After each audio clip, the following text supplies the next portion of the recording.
So Fred, great to have you online for this session.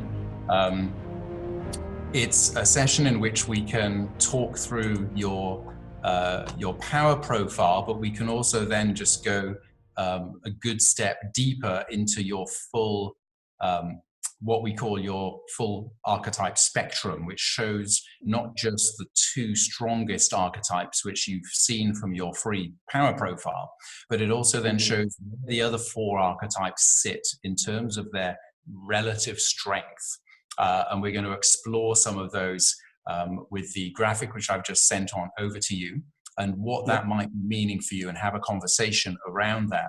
So this is what we call your signature impact consultation. It's a chance to review that full archetype spectrum, which is deeper than what's available free online. And we can discuss what it really means for you as an individual, some of where you're strong and some of where you are stuck potentially. Some of these positions you might say, yeah, it's high and I'm happy about that. Or maybe it's low and I'm actually happy about that. It's not that there's a perfect profile for anybody. It's a case of whether this is helping you, whether it reflects you properly, and whether it reflects what you are wanting out of life and the way you like going about life. But also you may find, actually, some of these lower ones might explain why I find this difficult or that difficult. It may also explain why, if there are two that are equally strong, why sometimes you feel you're pulled this way, sometimes you're pulled that way. And you don't necessarily resolve that. It's always a quandary for you. And some people find that because some of these archetypal characters are polar opposites to each other. And yours is an interesting mix because you've actually got two strongest are actually what some people regard as polar opposites. Yeah. Okay. We'll explore that in a little bit more detail. But the most important thing is you understanding how you show up, and we'll lead that on to how a shift in the way that you show up could help you to get a different, hopefully a better result in life. Yeah. So tell me just a little bit about who you are. If I can just give you 30 seconds to sum up who you are and what you're about, maybe a touch of where you see yourself heading in future days, or what's your particular focus right now. Okay, so currently I am, I'm an IT consultant. I'm a CRM consultant. I'm still obviously employed, so I've got my 9 to 5. But what I'm currently also doing is I'm also a coach, like a life coach. I actually work with women who are suffering from imposter syndrome, also just to regain their confidence and thrive on their career within the IT tech, spectrum. Right. And in the future, I'll just like to see just to do that full time and possibly do more speaking gigs as well. Possibly become a speaker. So that's where I want to get to in the future. Excellent.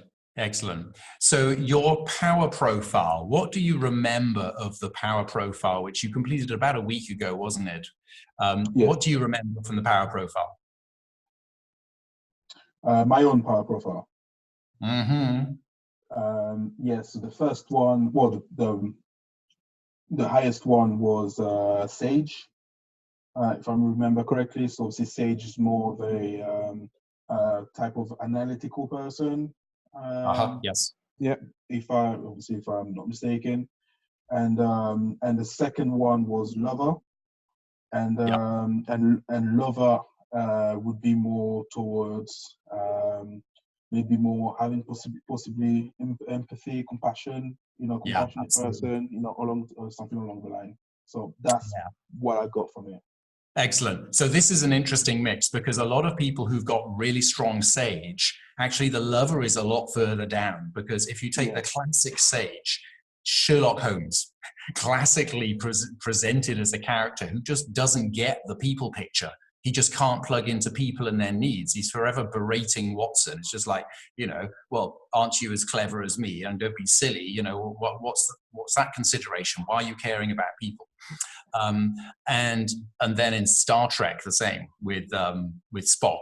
Yeah, Spock is always just purely rational, logical, analytical, And when you raise any questions about feelings, he just can't go there. Doesn't know what to do with that. So his lover would be super low, as it is with Sherlock Holmes. So those are archetypally sort of polarized people, but nobody's really, well, there are a few people in the world like that, and they become accountants or data analysts. And they are necessary in life. We need them. However, the fact that the lover is counterbalancing that for you is a really interesting mix, because you're able to look at plain view of what's actually going on here, what's the evidence, what are the facts telling me, and even probably a leaning towards the history. It's like, what has got us to this place? That sort of process, analytical, that linear thinking is probably pretty strong with you, but you've then also got the ability to empathize. So that is a really interesting mix, and it enables you to go to places a lot of people can't go to, because you can analyze the situation, but then you can actually plug into the person, connect with the person, not just throw data at somebody or throw facts at somebody. So that's a really interesting mix you got there. So what we're seeing also, though, then from this is that your full profile reveals a few other things which you may not have seen. Can you tell me, what's your first impression of seeing where characters like the Mystic and the Sovereign are, for example? What was your first thought as you saw those? With Mystic, I would have thought, obviously, by being a coach, to always, when you coach someone to try and help them with the imposter syndrome, to be confident, I would have thought the Mystic would be quite high, for someone who wants to go into this particular career. So I wasn't really surprised about this, but I'm actually quite surprised with Sovereign. Because especially I know about DISC, about DISC profiling, and for me, Sovereign will be closer to the D profile, which is dominance profile, and I believe for mine was quite low actually on DISC. So here being high is a bit, it's a bit strange for me. I'm quite surprised by that one. Yeah. Okay. Yeah, I was talking to somebody just this morning who teaches and uses DISC heavily. And, must admit, I've always been a little bit suspicious of anything that boxes people into 4 quadrants. And there's value in that profiling system, there's value in pretty much any profiling system. Anything that gives you a reflection and a mirror is of some use. But I've always found that there's a danger of sometimes squashing traits into a little neat package, which it's helpful to some point, but there's also a danger that we're missing some distinctions. Equally, there are some people doing archetypal work where they come out with 12, 15, 49, 125.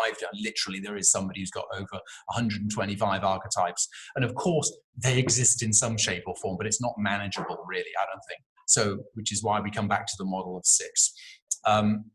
So it's interesting there. I won't give a blow-by-blow breakdown of a comparison between the two, although it's sometimes interesting to do. But suffice it to say, with your Sovereign there, it does mean that you do have a sense of territory, and you have a sense of a responsibility within a realm that you can call your own. So whilst you acknowledge there are higher authorities than you, you're also very clear about your own space.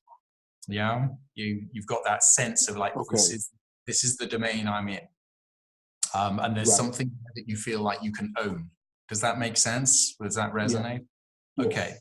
However, you're not like a 9 or a 10 with Sovereign, where you are totally in control and you've got 1 million people working for you and you call the shots and you've got the vision to end all visions. I mean, you're kind of developing that and growing that. But there is a sense in which you have a sense of a territory and you own. You've got a sense of your ownership of that territory. However, I believe that there's more to come.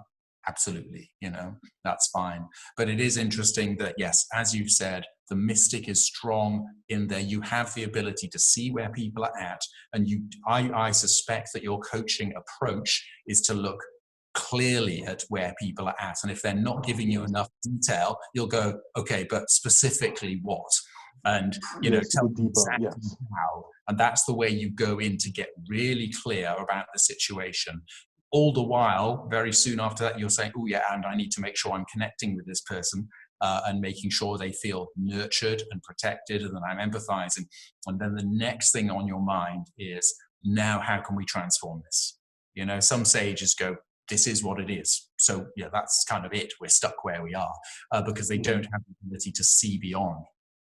Or if they are seeing beyond, it's only in a very linear fashion. Well, we've got 2 and plus 2, well, so we're going to get 4, or somebody's going to get 5 later, and we're going to get 9. You know, but it's very linear in its approach. Whereas you, from that mystic point of view, are able to go, no, let's just blow the lid off this thing. Let's go out there and say, what if? What would happen if? And you can transcend those current limitations by introducing a new sense of vision, and that creates hope inside of people. And so since you've established clarity, and since you've established empathy with people, they're ready for that hope, and they will take that from you. They'll go, wow, he believes in me. And that's when they actually, having you build that rapport based on truth, not fiction, and then to give them a vision of hope actually really does a great job in helping to lift them up and to transform, to raise them to a higher level. So I'm just playing back what I'm seeing in your profile. Does that resonate? Yeah. Way that you do coaching and stuff? 100%. Yeah. Okay. So you're not, and I'm going to contrast here because the gesture is really quite low. I mean, it's above 3. If anything's below 3, I know that it could be like an Achilles heel to somebody. But yours is above 3, you know. So you've got that ability, and when you get the PDF summary of your situation, you'll see that I've made some mention of this. But I'll put into words just now to see if this helps as well. What you're not doing with coaching is going, oh, guys, just let go and forget, or, you know, take it easy, or don't be so hard on you. You might sometimes say, don't be so hard on yourself from a love perspective, but you're not just saying, oh, you know, shoot the breeze, do nothing, chill, learn to relax and do nothing, which some coaches actually do. They kind of just say, hey, everything's all right with you. Don't worry about it. And for some people, they need that, but you're more purposeful. And that's not the sort of advice that you're going in with. Yeah. Partly though, because you don't do that with yourself.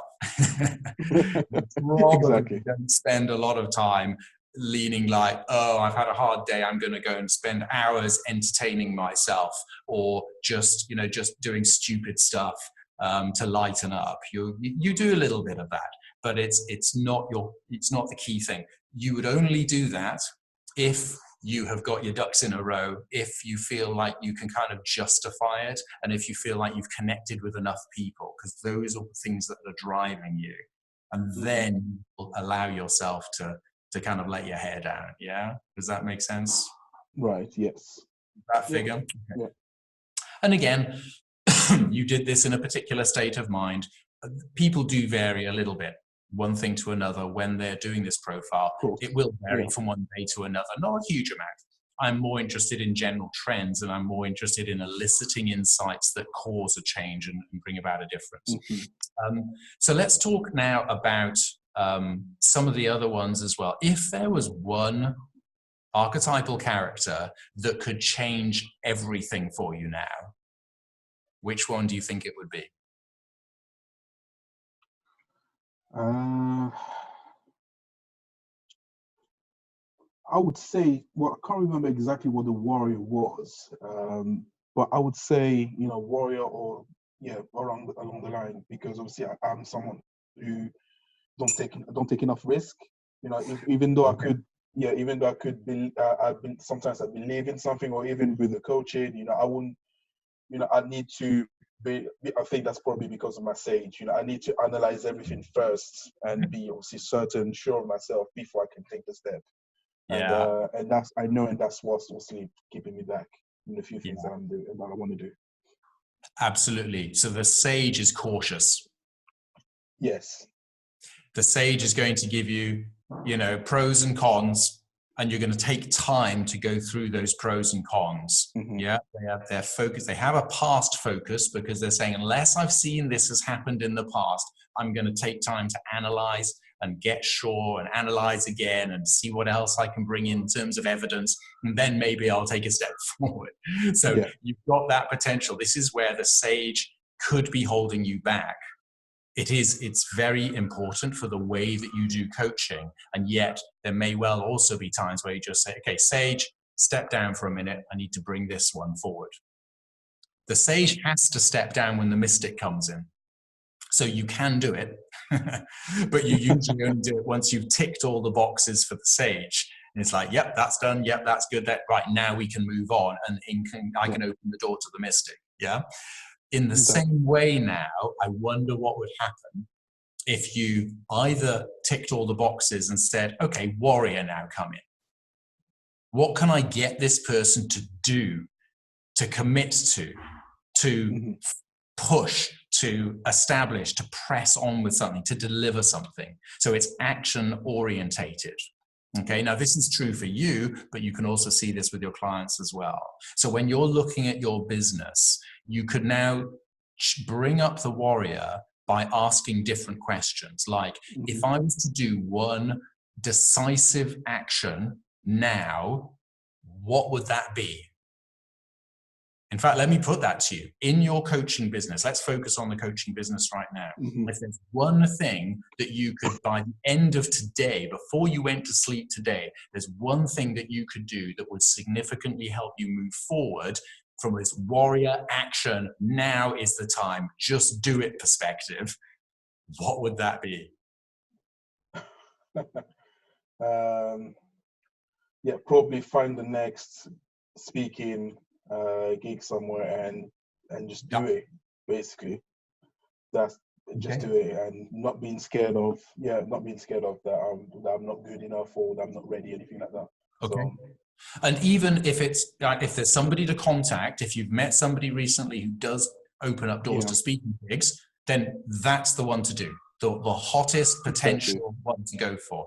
Backing that up, it would be sage for you to make sure that you've got a little speaker profile pack, 3 pages of a PDF, with some images, you do your keynotes, the things, the benefits, contact details, couple photos of you doing stuff, blah, blah, blah.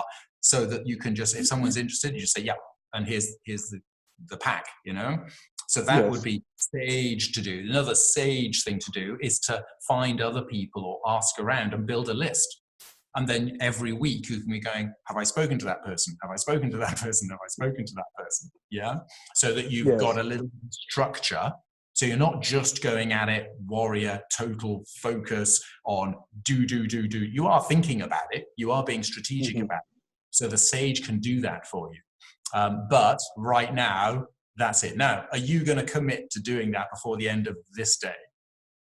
Yes. Yeah, that's fine. All good. Okay, so whilst you're shifting around, let me just go back to a couple of other points then. So what I'm seeing is that you rightly showed that the warrior is a key character. Now, some people will look at an archetype which is low down, and they say, no, I'm fine with that. I don't want to be doing the big warrior thing. That's absolutely fine. Or they may find that they are working with other people. There's a partnership going on. There's a couple of you in the business. And it's like, okay, that action stuff is more their thing than my thing. She comes along and she's great at that sort of stuff. And I spend more time with strategy, with thinking stuff through, and with connecting with people or whatever it might be. And that's fun, because often that kind of chalk and cheese, polarity really does work well with a business to balance it out. And yet, especially if you're a solopreneur, you need to be aware of some of these lower archetypes can be the one thing that's really holding you back. Exactly. There are times where you've stepped into that warrior. You're over 5 on this. It's not like it's a really low one. In comparison to the others, it's not the first place you go to. So it's a good challenge for you to say, if I was to really push it, what would that do for my business? If I was to focus on now rather than planning, because the warrior has that now focus. And they've got a passion. It's just like, blow it, just do it is a warrior phrase. So that's a great way to go about that. And we've identified one thing that you could be doing there. The question then for you is, how do you constantly at least ask yourself, what if I was to go more warrior here? What would that do? And I suspect you'll find some places where maybe you jumped a bit too soon, but it was okay. Other times, it's like, darn it, that's the missing piece. That's what I really should have been doing all along. Yeah. Yeah. Yes. Well, just a simple example. Something that I'm not doing enough, for example, is when I go to certain events to try and close someone at the event, knowing that obviously when this person really needs and I shouldn't say my help, but really need to be unstuck, basically, whatever they are in their lives, and I know that I'm the right person to help them. Yeah. I should be able to close them here and there, but that's something I haven't been doing. I've only done it once because I saw that this person really needed me. So I think that's where the warrior really came out, and I've managed to close that person, and I've been working with her. So how did you speak to that person? What sort of language did you use that persuaded them to move forward with you?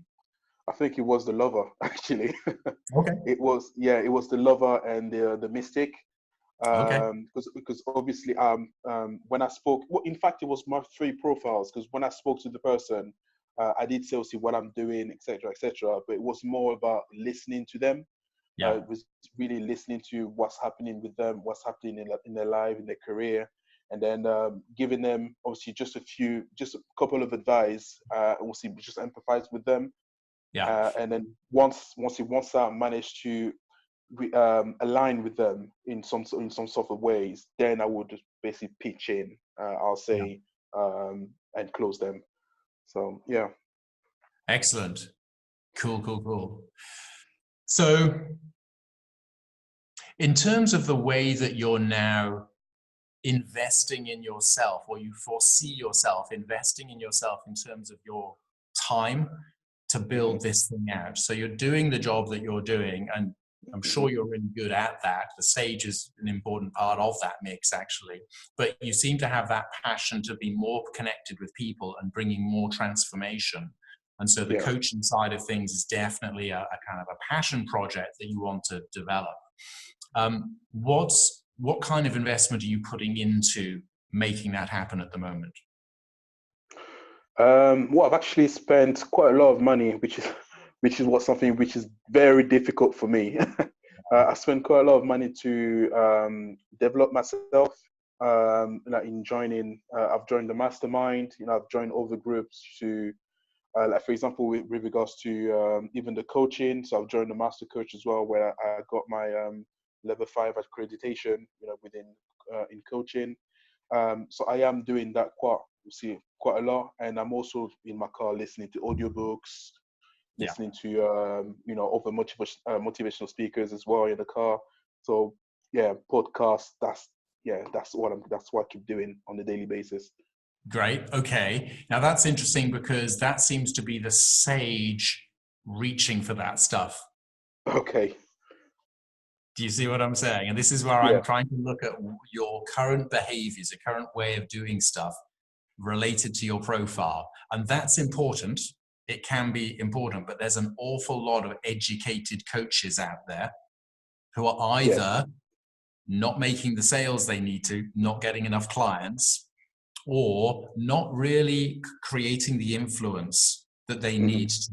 They just stay really small. So in your future, do you anticipate that you're going to stay small? Or do you anticipate something which is going to be actually quite substantial here? How do you see your future?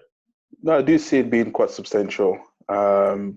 Yes, because I do where I actually see myself is to obviously be financially secure, and being able also to support my parents, for example. So and I do need to be in a certain place, substantial certain place in order to do that. So okay. So we do need to see more of that sovereign stepping up in order to build that realm, that territory. Look after. It's like, what's going on in my kingdom today is a great question to awaken that sovereign. Every day you wake up, what's going on in my kingdom? But also you need the warriors to push stuff through, to both claim territory and to guard territory. Okay. And so one of the things you'll see when I send the PDF over to you, there is a comment that I've put on there, which is, I'm wondering, with the warrior being quite low, whether you're actually doing quite a lot. You may be serving a lot of people, you may be giving out to a lot of people, but you may not be keeping certain boundaries in place the way that you need to protect yourself and also be clear about what's yours. Yeah, the lover can give stuff away too soon, too readily, and people can take advantage of that. And I think it's okay. There's times where you just go, oh, just let it go. That's great. I can be generous. I'm big enough for that. But there's also a time to say, no, actually, though they're not stepping up by just taking from me. They need to step up themselves. So it's actually more sage to give them the instruction and let them run with it rather than give them everything, give them my time, give them this, give them that. And it's very hard for a coach to not reach out to help. Yeah. It's time to actually say the best help is not to give them help right now. Give them a bit of guidance and just say, look, if I see you do X, Y, and Z, then come back to me and we can go the next step. Because if they handouts do not help people unless they are falling off a cliff and you need to put a hand out and you need to rescue them. If they're not in that situation, they need to learn to grip things themselves. Yeah, and they need to be strong enough in that grip. So that's a classic balance there.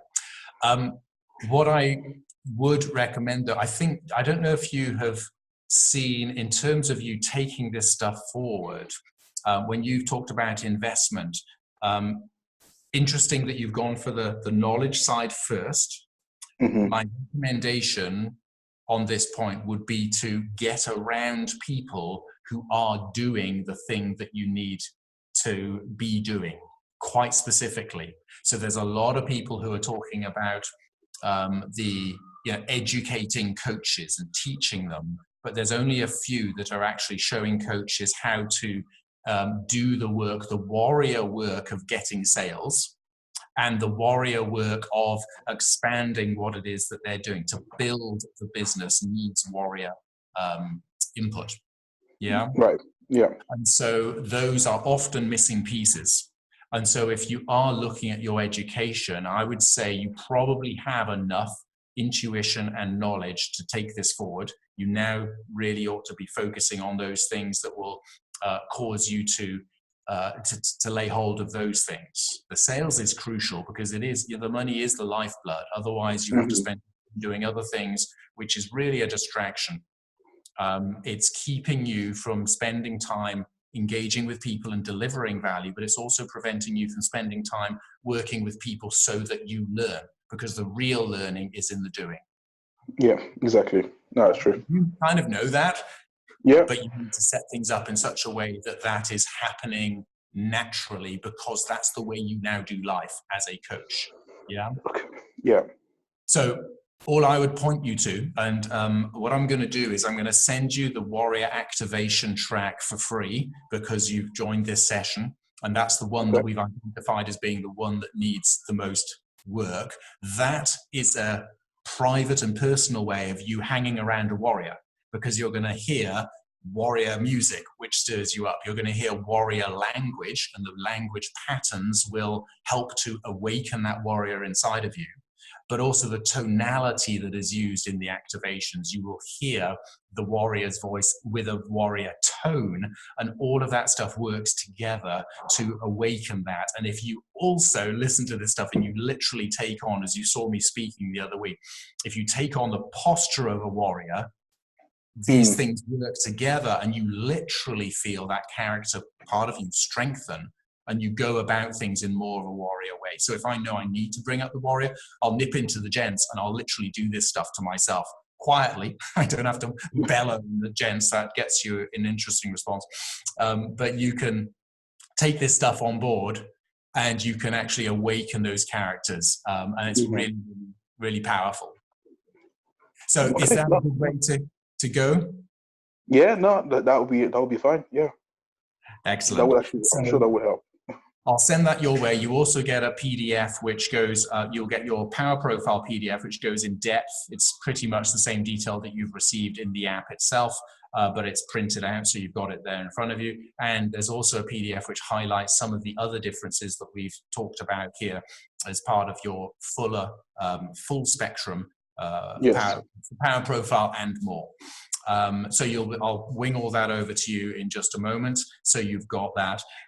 But yeah, if that's all good there. If you want to go deeper, of course, I can introduce you to video courses that I've got up online, which are darn cheap, actually. And we'll go into the specifics. There are specific courses for each of the archetypes, and then there are general ones that teach you about the whole archetype principle, which a lot of people are learning. Generally, a lot of coaches like it because it gives them a good foundation of how this whole thing works, the whole world of archetypes, the whole world of TeamMe, and how they can then use that for training other people or their own clients in awakening this. And as you've kind of indicated when we first talked, it goes deeper than the disc stuff. It goes deeper than it goes a different angle. All these useful tools, great, but this goes to a level where you're talking about awakening something that's inside of everybody and teaching them to bring it up.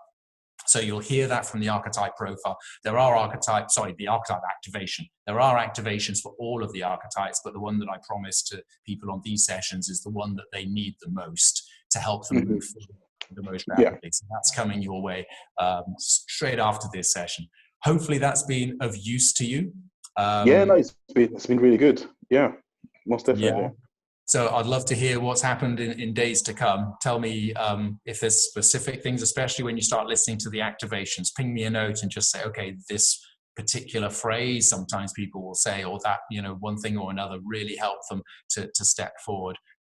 Just as a quick one, I was talking to somebody at Microsoft just last weekend, and they had said your bit of advice about bringing the mystic into conversations in order to innovate. He just said, I can't go there myself, but I took your phrase, but what if?